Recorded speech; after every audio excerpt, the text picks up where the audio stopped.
This is Justin Allen with your news in 90.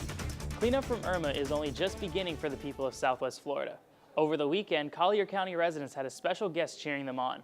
Governor Rick Scott toured the county on Sunday, stopping in hard-hit places like Marco Island and Everglades City. Downed trees still block roads and entrances to people's homes. Scott says there is still much to do to get all of Florida back up and running. He says the priority for recovery is opening businesses and schools again. According to the Florida State Emergency Response Team, about 29% of Collier County is without power.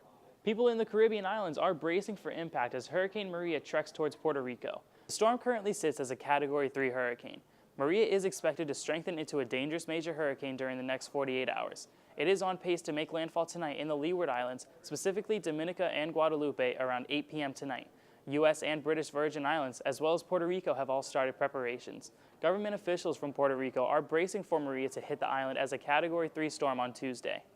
Protests took over the streets of St. Louis this weekend after the acquittal of an ex-police officer. They started Friday after a judge ruled 36-year-old ex-officer Jason Stockley not guilty in the 2011 killing of Anthony Lamar Smith. Officials say more than 80 people have been arrested Sunday as some protesters turned violent. The St. Louis Police Department says the protests became violent when some protesters began throwing rocks and other objects.